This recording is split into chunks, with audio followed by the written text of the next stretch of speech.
नमस्कार दोस्तों, स्वागत है आप सभी का आपके अपने YouTube channel GK search engine पर। तो दोस्तों, आज के इस वीडियो में हम चर्चा करने वाले हैं राजस्थान में ओल्ड पेंशन स्कीम है वो बंद होगी। जी हाँ, सरकारी कर्मचारियों को झटका लग सकता है। राजस्थान में जो पुरानी पेंशन योजना है उसे राजस्थान सरकार बंद कर सकती है। उसके स्थान पर नई पेंशन योजना फिर से लागू होगी। तो क्या है ओपीएस जो ओल्ड पेंशन स्कीम और एनपीएस क्या है न्यू पेंशन स्कीम क्या है, इसके लिए वित्त मंत्री दिया कुमारी 22 जनवरी को खुलासा करेगी सदन में। ये विधानसभा जो सदन है, विधानसभा का जो सत्र आयोजित होगा, इसमें वित्त मंत्री के द्वारा इसमें क्लियर किया जाएगा। तो आज के इस वीडियो में हम यही चर्चा करने वाले हैं, तो पूरा वीडियो बहुत ध्यान से देखना। देख सकते हैं आप जो पेपर कटिंग है, राजस्थान में बंद होगी ओल्ड पेंशन स्कीम। सदन में वित्त मंत्री दिया कुमारी 22 जनवरी को इसका खुलासा करेगी। जी हाँ, राज्य में नई सरकार बनने के साथ ही पुरानी पेंशन स्कीम को लेकर लगातार सवाल उठ रहे थे कि पुरानी पेंशन स्कीम है वो बहाल रहेगी या फिर इसे बंद कर दिया जाएगा। जी हाँ, चुनाव में कांग्रेस सरकार ने ओल्ड पेंशन स्कीम पर कानून बनाने की गारंटी दी थी, वहीं भाजपा ने इस मामले में संकल्प पत्र में कुछ भी नहीं कहा है। जी हाँ, भाजपा का जो भी संकल्प पत्र आया है उसमें ओल्ड पेंशन स्कीम के बारे में कुछ नहीं कहा गया है। जबकि गृह मंत्री अमित शाह के द्वारा ये पत्रकारों के सवाल पर बताया गया था कि इसके लिए कमेटी का गठन किया जाएगा। ओल्ड पेंशन स्कीम पर कमेटी बनाएगी और कमेटी के सुझाव के अनुसार ही आगे की योजना बनाई जाएगी। जी हाँ, राजस्थान के जो पूर्व मुख्यमंत्री अशोक गहलोत ने राज्य के कर्मचारियों के लिए पुरानी पेंशन स्कीम है वो लागू की थी। बाद में इसे बोर्ड, निगम जैसे स्वायत्त संस्थाओं के कर्मचारियों को भी इसमें शामिल किया था। लेकिन नई सरकार बनने के बाद में जो पुरानी पेंशन स्कीम है इस पर सवाल उठने लगे थे कि ये चालू रहेगी या बंद होगी। तो भाजपा भी इसमें अलग मुद्दे पर स्टैंड रखती है। भाजपा का अपना स्टैंड है, एनपीएस पर ही कायम है भाजपा, नई पेंशन स्कीम पर कायम है। पुरानी योजना को फिर से चालू करने का सवाल ही नहीं है। इसके लिए विधानसभा सत्र में 22 जनवरी को वित्त मंत्री दिया कुमारी अपनी स्थिति स्पष्ट करेगी।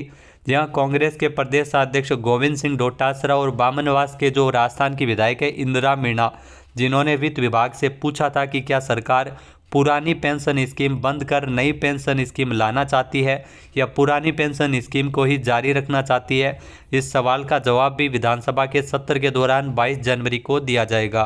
साथ ही साथ राज्य के कर्मचारियों की संख्या बताने की भी मांग की है जिन्हें पुरानी पेंशन स्कीम का लाभ मिल रहा है। इसके अलावा दोस्तों, जो पुरानी पेंशन स्कीम है जिस पे भाजपा का स्टैंड है वो क्लियर रहा है। भाजपा नई पेंशन स्कीम के पक्ष में है। आप सभी को पता होगा कि पूरे देश में नई पेंशन स्कीम चल रही है, जबकि हिमाचल और कर्नाटक में इस स्कीम को भाजपा की हार की प्रमुख वजह माना गया था। लेकिन फिर भी भाजपा ने इस योजना को लेकर अपना स्टैंड बरकरार रखा है। इसके बावजूद 3 राज्यों में बीजेपी ने अपनी सरकार बनाई है और संकल्प पत्र में भी इस ओल्ड पेंशन स्कीम के बारे में कुछ भी स्पष्ट नहीं किया गया है।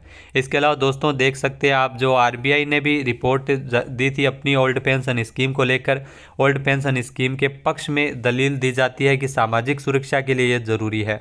30-35 साल की नौकरी करने वालों को बुढ़ापा सुरक्षित हो सके, इसके लिए सरकार की जिम्मेदारी है। वहीं इसके खिलाफ जो ओल्ड पेंशन स्कीम के खिलाफ यह तर्क दिया जाता है कि इससे राज्य पर आर्थिक बोझ बढ़ता है, इसलिए यह तर्क संगत नहीं है। तो आइए देखते हैं क्या है ओल्ड पेंशन स्कीम और न्यू पेंशन स्कीम। इसकी शुरुआत कब से हुई थी? 2004 के बाद में इसमें क्या बदलाव है वो आया था पेंशन में जो सरकारी कर्मचारियों को दी जाती है। 2004 में ध्यान रखना क्या हुआ था, तो 2004 में योजना में बदलाव हुआ था, जैसा कि आप सभी को पता है। तो 1 जनवरी 2004 के बाद में जो जिन कर्मचारियों की नौकरी शुरू हुई है उन्हें एनपीएस के तहत कवर दिया जाता है। इसमें जो इससे पहले है उनको ओपीएस के तहत, और 2004 के बाद में जो कर्मचारी है जिन्होंने ज्वाइन किया है उनको एनपीएस के तहत है वो इसमें पेंशन हेतु कवर दिया जाता है। जनवरी 2004 के बाद राष्ट्रीय पेंशन योजना को लागू किया गया था, जिसे नई पेंशन योजना जो हाल ही में न्यू पेंशन स्कीम है जिसे एनपीएस के नाम से जाना जाता है, वो वर्तमान में सभी सरकारी कर्मचारियों के लिए लागू है। अब दोस्तों, आपकी समझ में ये जानना ज़रूरी है कि क्या पुरानी पेंशन योजना में प्रावधान थे और नई पेंशन योजना क्या है। तो सबसे पहले बात अगर पुरानी पेंशन योजना की करें, ओल्ड पेंशन स्कीम की, तो पुरानी पेंशन योजना को कर्मचारियों के लिए ज़्यादा फायदेमंद माना जाता है। खास बात यह है कि पुरानी पेंशन योजना एक तरह से रिटायरमेंट के बाद पूरी उम्र के लिए तय इनकम की ये गारंटी है। इसकी योजना के तहत कर्मचारियों को रिटायर होने के बाद में अंतिम वेतन के आधे के बराबर रकम हर महीने पेंशन के रूप में मिलती है। यानी जब कर्मचारी रिटायर हो रहा है तो उस टाइम उसकी सैलरी जितनी होती है उसकी आधी रकम उसे पेंशन के रूप में दी जाती है। इसके ऊपर से महंगाई भत्ते का भी लाभ भी इसमें मिलता है। महंगाई भत्ते को साल में 2 बार बढ़ाया भी जाता है, तो ये कर्मचारियों के लिए काफ़ी फ़ायदेमंद थी। इसलिए कर्मचारी लगातार इसके लिए आंदोलन भी किया था।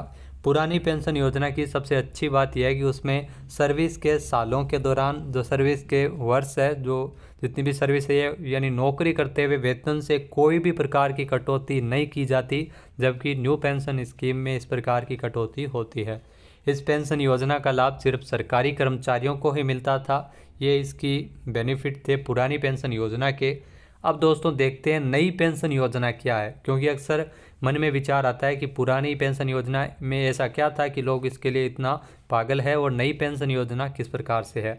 जो न्यू पेंशन स्कीम है एनपीएस, वो सरकारी के साथ साथ गैर सरकारी कर्मचारियों के लिए भी है, यानी प्राइवेट सेक्टर में भी इसे लागू किया गया है। तो ये काफ़ी प्लस पॉइंट है, बेनिफिट है प्राइवेट सेक्टर के कर्मचारियों के लिए भी, नए सिर्फ सरकारी कर्मचारियों के लिए, प्राइवेट सेक्टर को भी इसका लाभ मिलता है एनपीएस में।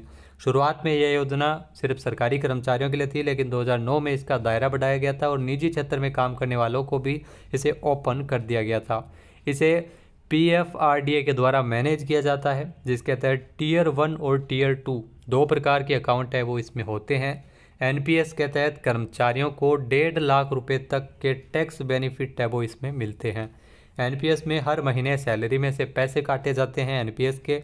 जो रिटायरमेंट होने वाली कमाई पर भी टैक्स लगता है, तो उसमें टैक्स नहीं था, इसमें टैक्स है, और उसमें डिडक्शन नहीं था सैलरी में से, और इसमें डिडक्शन है।